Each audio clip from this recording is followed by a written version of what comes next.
Finally, the moment of the Egghead Buster call arrives. The island, along with everything on it, is about to be wiped off the face of the earth like it never existed. But wait, there's still hope, because by the end of this episode, two insane monsters will show up to help the Straw Hats in this madness. Back in Egghead, Bonnie's absolutely wrecked after leaving that secret room. She tells Vegapunk she saw all of Kuma's memory. The old man's all sad because he broke the promise he made to her dad. Just minutes ago, Bonnie was ready to rip the old man's head off, but now she's back to her child form, giving the old man a hug and apologizing. Then, that big mouth of hers asks him to hold out his hand, handing over Kuma's 10-year anniversary gift. It's a sapphire necklace shaped like the sun. Bonnie's pumped because it reminds her of her hero, and Kuma's hero, Nika, the sun god. The old man's like, who would have thought that kid would turn into this? Bonnie asks if Luffy's the son of Kuma's best friend, and Vegapunk says even he was surprised when those two showed up together. Then he tells her everything that happened while she was going through Kuma's memories. A lot went down, right? I mean, she spent like 6 episodes watching that stuff. But finally, the moment we've all been waiting for. We're back to the present where the action is hotter than a barbecue on a summer day, my friend. Bonnie's literally in Saturn's palm, saying it's all his fault. He's the one who made her dad suffer and lose his humanity. The soldiers point their guns at her, and Sanji's pissed because he's stuck. It's not just him.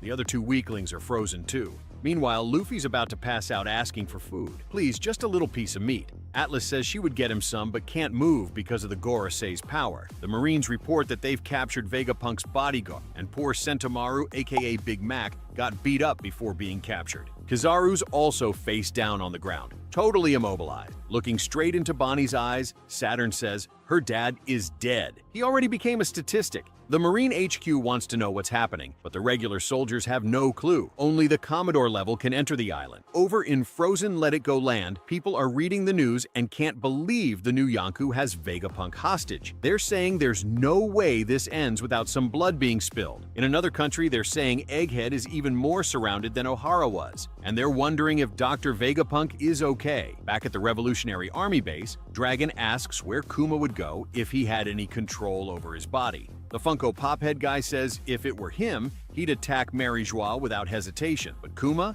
Nah, he'd go somewhere else. Saturn says it's time for Bonnie to meet her dad in the afterlife. The soldiers get ready to fire, and everyone's freaking out. But Bonnie tells him to screw off and says if she's going down, she's taking him with her. She uses a distorted future of Nika. Saturn can't believe his ears when he hears it. He's even more shocked when those giant arms land right in his face. And even more shocked when Bonnie's attack fails and doesn't even tickle him. The bastard starts squeezing her harder, saying she only knows Nika's name because she's Kuma's daughter, but she has no clue what Nika really is. He says she still hasn't connected Nika with the white version of the Straw Hat Pirates and calls her dumb as a rock. Meanwhile, Luffy's stuffing his face with Happy Meal toy, eating the toy that comes with the meal. Saturn asks who gave him food, and the soldiers are like, not us. So that crusty geezer ordered them to slap some sea stone cuffs on Luffy as soon as possible. Up above, Bonnie was trying everything, but she could not even change the Gorosei's age. And the old demon just laughed, saying she could not touch him because he was the one who gave her that power in the first place. The shock hit her so hard her nose started bleeding like she just read the plot of Attack on Titan. He explains it was all just a little science fair project. They tested if they could give a devil fruit power to a literal baby using fruit extract. Turns out, the age fruit was a hit, but totally useless in his opinion. What really matters, he says, is the power to transform into any possible future version of herself. Then this crusty lizard starts mocking her for believing Nika is real. But Bonnie snaps, screaming that he is real. She's been searching for Nika ever since her dad got turned into a walking USB drive. But Saturn says her being this weak only proves she is starting to doubt Nika exists at all. Her dad also believed in that fairy tale one, even said he wanted to save people like Nika. And as if that was not evil enough, this guy casually drops that he did drug experiments on her mother too. Bonnie's heart is beating like it is about to call it quits. Then suddenly, boom! A meteor crashes onto the island, blowing everything up like the season finale of an action anime. Bonnie keeps crying, saying all of this is Saturn's fault. Vegapunk loses it and asks if all this pain was really just one of his sick experiments. The old man cannot believe Saturn had the nerve to offer Kuma a deal to save his daughter, as if he was not the one who caused all of it in the first place. But Saturn, full of himself as always, tells Vegapunk to walk a mile in his boots. Would he care about the emotions of bugs?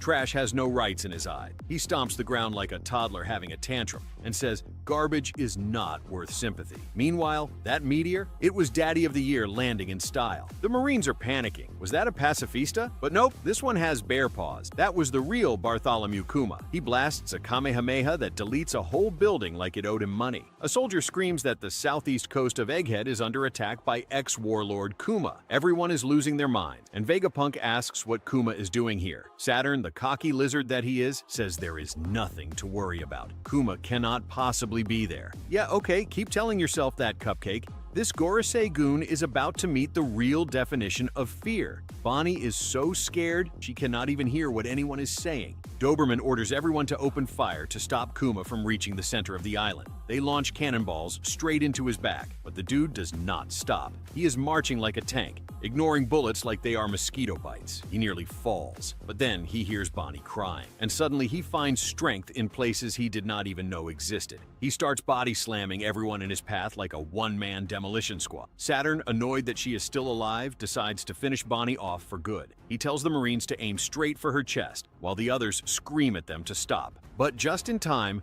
Kuma arrives like a bear-shaped angel of death, blasting anyone who points a weapon at his daughter. Saturn tosses Bonnie to the ground like yesterday's leftovers. She sobs, saying even after all that, she is still going to die. She apologizes for not being strong enough. Then Saturn winds up his leg for the big stomp, but Kuma slides in like a linebacker and takes the hit straight to the back to protect Bonnie. She is crying her eyes out, not sure whether to scream or hug him. Saturn cannot believe what he is seeing. He rips Kuma's claws off and blasts him again, but the bear grabs the shot mid-air, and the impact makes Saturn drop his cane like an old man tripping over a Lego. He asks Vegapunk how this is even possible. Kuma was supposed to be dead. Kuma glares at him and remembers every single moment of pain. His entire family enslaved, everything he loved taken from him, but he is still alive, still standing, still fighting for the one person he can still protect. Saturn says he should be scrap metal. After all, when the Revolutionary Army rescued him, they activated his self-destruct protocol. But look at him now, alive and kicking.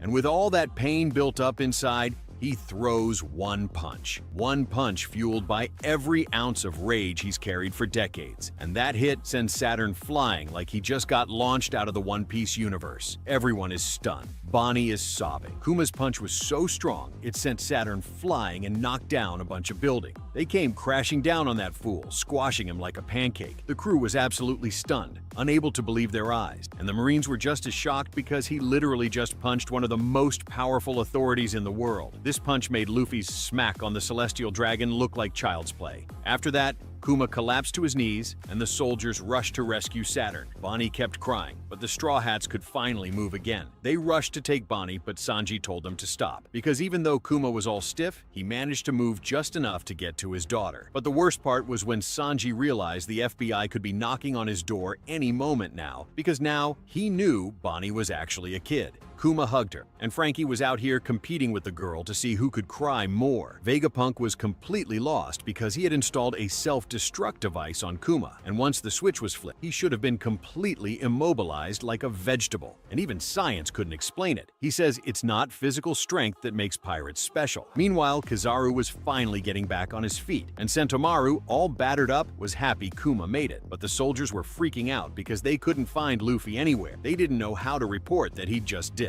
After that, Kuma was completely powered down, and Bonnie thanked him for everything he did. She knew everything because she saw his memory, all the happy and sad moments he lived. With a waterfall of tears in her eyes, she said how happy she was to see him again. She said her mother was an incredible woman. She supported him all the way and would throw hands with anyone who messed with him. He was a bit of a doofus for rejecting Ginny when she asked him to marry her, but she knew it was all for her own good. And now Bonnie knew that Kuma never stopped thinking about her for a second. She also knew he wrote her several letters. They never arrived because of that rat Alpha. He wrote about everything he did while traveling the world and how impressed he was with Dr. Vegapunk's inventions. He couldn't wait to go on an adventure with her. The girl hugged him, saying that even though everyone calls him a tyrant, he's the kindest person in the world, and she promised she'd never forget that. Meanwhile, the Marines were still trying to dig up Saturn. He started releasing such monstrous energy that it sent everyone flying. The crew was in shock because they thought the Gorosei was a goner, ready to be printed on a t-shirt. But then Saturn crawled out in his Spider-Man form and landed like a Marvel hero. But let's be real, this old old man was no hero. His arm got ripped off, and even that fool couldn't regenerate anymore. He asks Vegapunk if it was him who did this, but the old man says it was the power of love. The horned guy says this is just a mistake and starts regenerating again. His horn gets all shiny and his arm is good as new. The backyard chef asks how his body regenerated so fast. Now that the Gorosei was all good, he says he doesn't need Kuma anymore and starts throwing his claws at him again. But Sanji comes in with a kick to stop that old bearded dude. Frankie shouts that Kuma helped them out a bunch of times. He then readies a laser beam to blow that bum away. But Kizaru stands up and says they've really grown. The giant robot stabs Saturn and tells him to go to hell. But Borsalino pops up behind him, saying, "Show me how strong you've got,"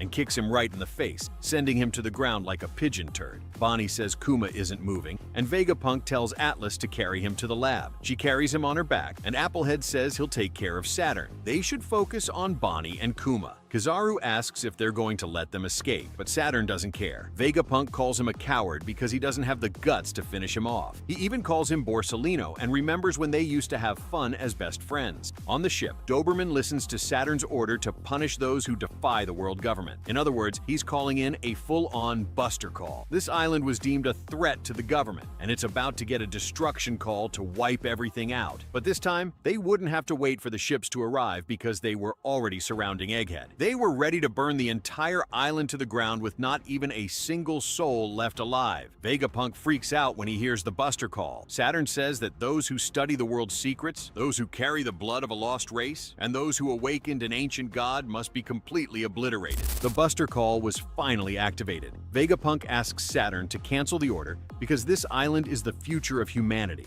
The Marines were running around like chickens with their heads cut off, trying to evacuate the island, and they wanted to know what the heck was happening at the center of the island to cause this madness. Meanwhile, the crew was hauling Kuma on Atlas's back. Vegapunk kept insisting, but then the doll girl interrupted. She told Saturn and Kizaru to get to their ships because the island was about to turn into a war zone, but the horned guy said they were staying until everything was ready. He then ordered the bombardment to start, and the doll girl was like, "You've got to be kidding me." Kizaru told her to leave if she didn't want to end up as a pancake. Vegapunk asked if they were really going to solve everything by just killing him. After all, Egghead houses some of the most incredible scientific discoveries. Destroying the island would wipe out a century's worth of scientific progress, and he begged Kizaru, who could barely look him in the eye. Saturn asked if Vegapunk was still hiding something from them, and he said they didn't need that progress. Vegapunk begged again for the sake of humanity, but the jerk said he forgot to mention the ship that escaped from the island yesterday. He'd already ordered his soldiers to chase them down and destroy them, because there might be someone who knows about the Void Century on that ship.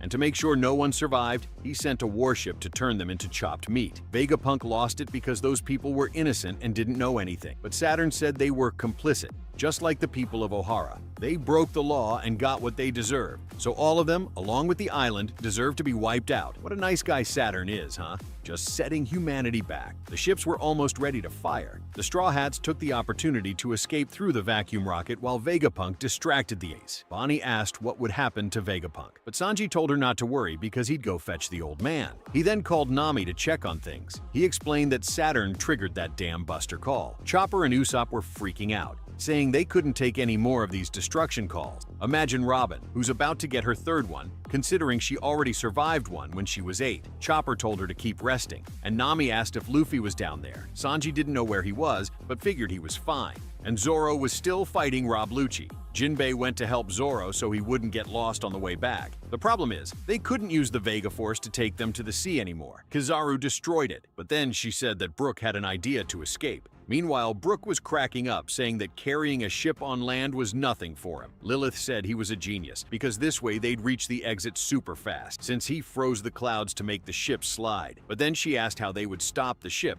and Brook looked like he was caught in headlights. He took a hit when he admitted he hadn't thought of that part. She screamed that they were going to crash if they didn't do something. Meanwhile, the ships kept surrounding the island, and Doberman said the barrier was still up. So he gave the order for the ships to destroy the central factory and Egghead City. And finally, the terrible buster call began. It was bullets, punches, and explosions everywhere, and the city started being completely obliterated. Meanwhile, Luffy kept stuffing his face, eating like a hippo. The soldiers ask if that's the Straw Hat and order them to capture the Yonko, but they get blasted by cannonballs before they can do anything. The bombs just keep coming, and the soldiers are screaming to wait because they haven't even run yet. To make things worse, there were pacifistas shooting their laser beams beams that were setting the city on fire. Vegapunk can only watch in despair as everything he worked for gets destroyed right before his eyes. He can't believe all his effort is being thrown down the drain, and there's nothing he can do. The future of humanity is doomed, and his dreams are shattered. Saturn orders Kizaru to do what needs to be done,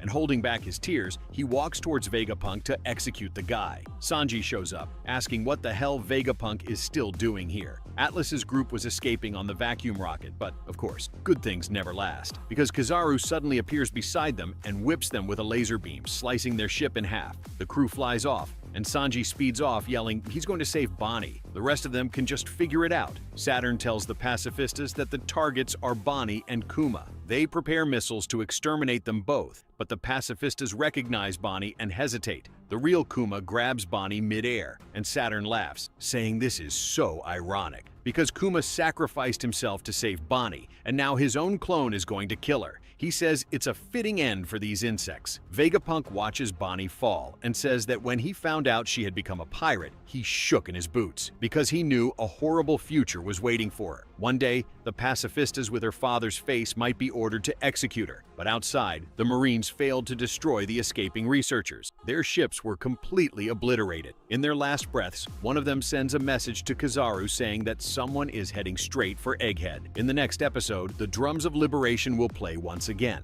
and alongside Nika, some giant allies will arrive to help the crew protect Egghead. The title of the next episode is A Beloved Hero. The Liberation Warrior saves Bonnie. Man, what an insane episode. Will the Straw Hats manage to escape Egghead, or will they finally meet their end? If you want me to bring the next episode as soon as it drops, comment One Piece 1139. Smash that like button and subscribe to the channel so we can hit 1 million subscribers by the end of the year. We're almost there. Also, check out the next video on the screen. It's epic. I'll be leaving now. Thanks, and peace out.